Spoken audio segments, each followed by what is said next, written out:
इस वीडियो में हम काउंटर वेट की 3D मॉडल क्रू सॉफ्टवेयर में डिज़ाइन करना सीखेंगे, जो कि 9 सिलेंडर रेडियल इंजन का तीसरा पार्ट है।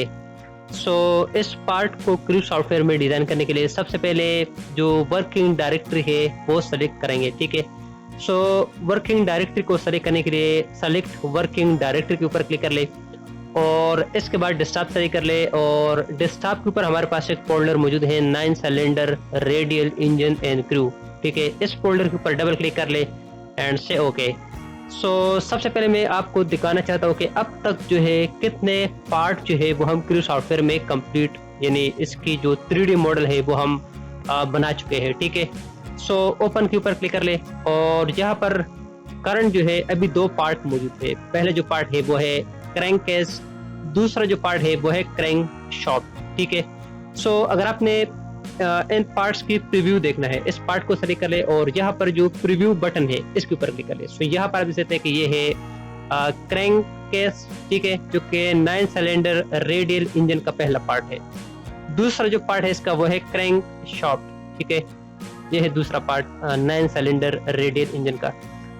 अगर आप इंटरेस्टेड है, यानी अगर आप सीखना चाहते हैं कि 9 सिलेंडर जो रेडियल इंजन है इसके जो पार्ट्स है वो क्रू सॉफ्टवेयर में कैसे डिज़ाइन करते हैं, तो इन दो पार्ट्स की जो वीडियोस है वो हमारे चैनल पर मौजूद है, ठीक है। आप जो हमारा चैनल है SCS मैकेनिकल वो विजिट करें और वहाँ पर आपको एक प्लेलिस्ट मिल जाएगा 9 cylinder radial engine and crew, और उसी प्लेलिस्ट में आपको ये दोनों वीडियोस मिल जाएगी, ठीक है। इसके अलावा आपकी आसानी के लिए मैं उन दोनों वीडियो की जो लिंक है वो मैं इस वीडियो के डिस्क्रिप्शन बॉक्स में दे दूंगा। तो चलिए आज की वीडियो की तरफ चलते हैं, ठीक है। इस विंडो को आप क्लोज कर ले, इसके बाद न्यू के ऊपर क्लिक कर ले, ठीक है। और न्यू के ऊपर क्लिक करने के बाद यहाँ से जो है आपने पार्ट सेलेक्ट करने हैं, क्योंकि इस वीडियो में हमने पार्ट जो है वो डिजाइन करना है। और इसके बाद जो है आपने यहाँ पर जो नेम है पार्ट का वो टाइप करना है, ठीक है। क्योंकि हमारे पास एक तीसरा पार्ट है तो यहाँ पर मैं टाइप करें तो पहले 3, ठीक है। और इसके बाद जो पार्ट का नेम है वो यहाँ पर मैं टाइप कर देता हूँ, ठीक है, काउंटर वेट। इसके बाद जो नेक्स्ट स्टेप है वो है यूज्ड पार्ट टेम्पलेट, इसको अपन सेलेक्ट कर ले। यहाँ पर आप देख सकते हैं कि हमारे पास एक और विंडो खुल चुकी है, ठीक है, और इसमें बहुत सारे यूनिट सिस्टम जो है वो अवेलेबल है, ठीक है। थ्रू आउट दिस प्रोजेक्ट जो यूनिट सिस्टम हमने यूज करना है वो है solid part millimetre kilogram second REL stand for relative accuracy, ठीक है। इस यूनिट सिस्टम को सेलेक्ट कर ले एंड से ओके। इसके बाद मॉडल ट्री से फ्रंट प्लेन सेलेक्ट करके इस विंडो से इसके सेलेक्ट कर ले। इसके बाद सर्कल टूल सेलेक्ट कर ले और इस सेंटर पॉइंट के ऊपर क्लिक करके एक सर्कल ड्रॉ कर ले, ठीक है। ये जो सर्कल है इसका डाया आप टाइप कर ले 105, ठीक है। इस डायमेंशन के ऊपर डबल क्लिक करके यहाँ पर टाइप कर ले 105 एंड देन प्रेस एंटर। इसके बाद सेंटर लाइन सेलेक्ट कर ले और इस सेंटर पॉइंट के ऊपर क्लिक करके एक वर्टिकल सेंटर लाइन ड्रॉ कर ले। सेलेक्ट लाइन टूल और यहाँ पर एक हॉरिजॉन्टल सेंटर ड्रॉ कर ले, ठीक है। इसके बाद डायमेंशन टूल सेलेक्ट कर ले और सर्कल की सेंटर के ऊपर क्लिक कर ले, ठीक है। प्रेस एंड होल्ड कंट्रोल की और इस हॉरिजॉन्टल लाइन को सेलेक्ट करके इसकी जो डायमेंशन है, ठीक है, यानी इस सेंटर लाइन से इस लाइन के दरमियान जो डिस्टेंस है वो है 37, यहाँ पर आप देख सकते हैं, ठीक है। ये सर्कल की सेंटर है, ठीक है, और ये लाइन है। इनके दरमियान जो डिस्टेंस है वो है 37। यहाँ पर आप टाइप कर ले 37 एंड देन प्रेस एंटर, ठीक है। इसके बाद रेक्टेंगल टूल सेलेक्ट कर ले और यहाँ पर एक रेक्टेंगल ड्रॉ कर ले, ठीक है, सिमेट्रिक रेक्टेंगल। ये जो रेक्टेंगल है इसकी जो विड्थ है वो है 24.98, ठीक है। इस वीडियो के ऊपर डबल क्लिक करके यहाँ पर आप टाइप कर ले 24.98 एंड देन प्रेस एंटर। और इसके बाद इस लाइन से इस पॉइंट तक जो डायमेंशन है वो है 19.5, ठीक है। इसके ऊपर डबल क्लिक करके यहाँ पर आप टाइप करें 19.5, ठीक है, एंड देन प्रेस एंटर। इसके बाद अगेन सर्कल टूल और ये सेंटर पॉइंट है इसके ऊपर क्लिक करके सर्कल ड्रॉ कर ले, ठीक है। ये जो सर्कल है इसका डाया है 43, यहाँ पर देख सकते हैं, ठीक है। इस वीडियो के ऊपर डबल क्लिक करके यहाँ पर आप टाइप कर ले 43 एंड देन प्रेस एंटर। इसके बाद इसके से अननेसेसरी जो ऑब्जेक्ट है वो हम ट्रिम करेंगे, ठीक है। यहाँ से आप डिलीट सेगमेंट यानी जो ट्रिम टूल है इसको सेलेक्ट कर ले और अननेसेसरी ऑब्जेक्ट जो है वो आप ट्रिम करें, ठीक है।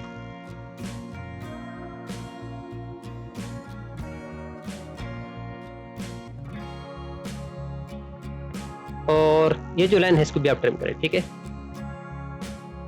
और यहाँ पर सकते हैं ये जो एंड है ये ओपन है, ठीक है। सो इसको क्लोज करने के लिए ऐसे आप कार्नर टूल सेलेक्ट कर ले, इस आर्क को सेलेक्ट कर ले, उसके बाद इस लाइन को सेलेक्ट कर ले, इसी तरह इस आर्क को सेलेक्ट कर ले और इसके बाद इस लाइन को सेलेक्ट कर ले, ठीक है। सो इस तरह हमारे पास जो स्केच है वो क्लोज हो जाएगा, ठीक है।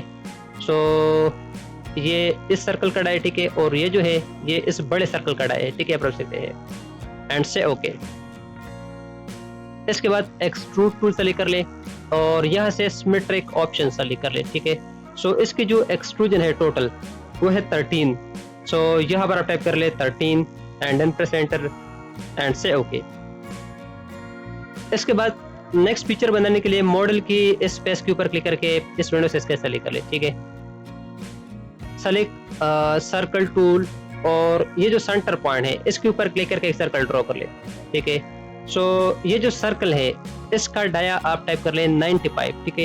ये जो सर्कल है ये वाला, सो इसके ऊपर डबल क्लिक करके यहाँ पर आप टाइप कर ले 95 and then press enter and say okay.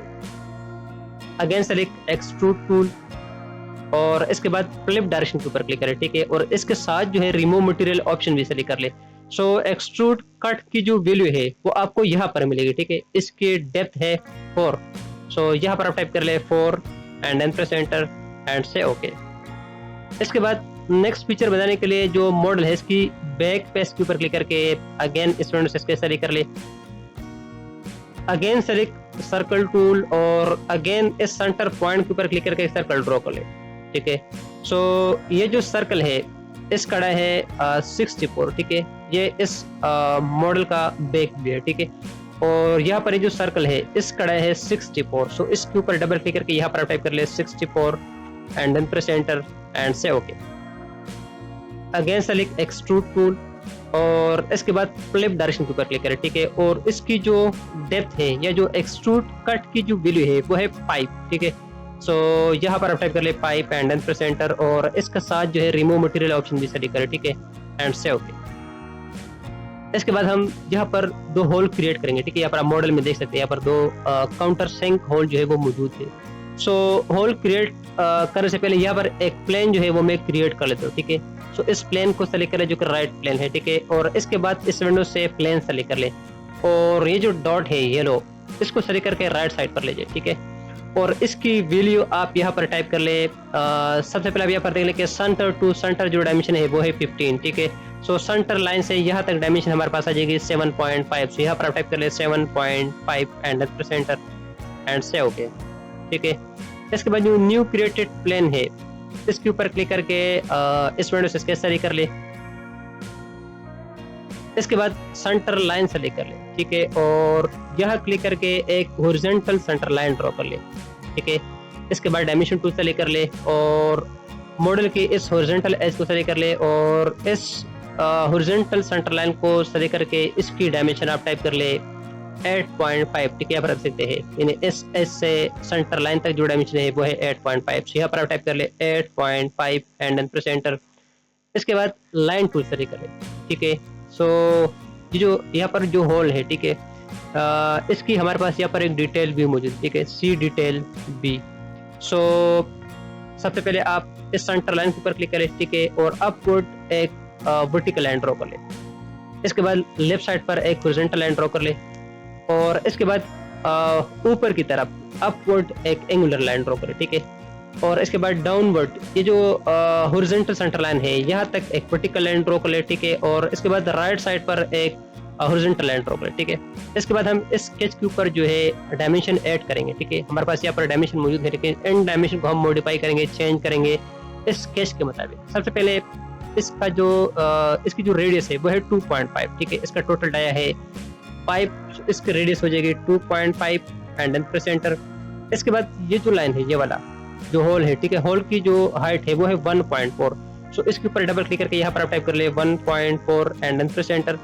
और इसके बाद इस होल का जो टोटल एंगल है वो है 90, ठीक है। सो इसका हाफ एंगल हो जाएगा 45, यानी इस हॉरिजॉन्टल सेंटर लाइन से इस लाइन तक डायमेंशन हो जाएगा 45, ठीक है। सो डायमेंशन टूल सेलेक्ट कर ले, इस एंगुलर लाइन को सेलेक्ट कर ले और इस हॉरिजॉन्टल सेंटर लाइन को सेलेक्ट करके इसकी एंगल आप टाइप कर ले 45 एंड देन प्रेस एंटर, ठीक है। And say okay. इसके बाद रिवॉल्व टूल सेलेक्ट कर ले, ठीक है, और इसके साथ जो है रिमूव मटेरियल ऑप्शन भी सेलेक्ट होना चाहिए, ठीक है, एंड से ओके। इसके बाद ये जो होल हमने क्रिएट कर दिया, ठीक है, इसको हम मिरर कर लेते हैं, ठीक है, क्योंकि यहाँ पर भी एक होल चाहिए। सो सबसे पहले अपने मॉडल ट्री से इसको सेलेक्ट करना है, ठीक है। इसको सेलेक्ट करने के बाद आप मिरर टूल सेलेक्ट कर ले। मिरर टूल को सेलेक्ट करने के बाद ये जो राइट प्लेन है ये वाला, ठीक है, इसको सेलेक्ट कर ले। तो यहाँ पर आप प्रीव्यू में देखते हैं कि हमारे पास यहाँ पर एक होल जो है वो ऐड हो चुका है, ठीक है, एंड से ओके।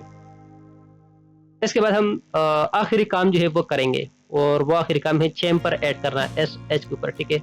और चैम्बर की जो वैल्यू है, जो डायमेंशन है, वो आपको यहाँ पर मिलेगा, ठीक है। 45 डिग्री है और डिस्टेंस जो है वो है 1.5। सो सेलेक्ट चैम्बर टूल, ठीक है। और इसके बाद इस ड्रॉप डाउन लिस्ट को एक्सपेंड करके यहाँ से आप सेलेक्ट कर ले एंगल एंड टू डिस्टेंस, ठीक है। एंगल है 45 और यहाँ पर आप डिस्टेंस टाइप कर ले 1.5, ठीक है, एंड देन प्रेस एंटर।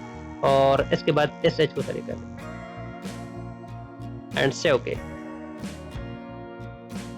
इसके बाद यहाँ से इसकी जो प्लेन है वो आप हाइड कर दें। तो आई होप कि इस वीडियो से आपने कुछ न कुछ सीखा होगा, ठीक है। आपको न्यू टूल जो है उसके बारे में आपको जानकारी मिली होगी, और इससे इस वीडियो से आपको जो क्रू स्किल है वो थोड़ा सा एनहांस हुआ होगा, ठीक है। तो चलिए, जो हमारा प्रोजेक्ट है 9 सिलेंडर रेडियल इंजन, उसकी नेक्स्ट वीडियो के साथ मिलते हैं। तब तक के लिए अपना बहुत ख्याल रखेगा, दुआओं में रखिएगा। अल्लाह हाफिज़।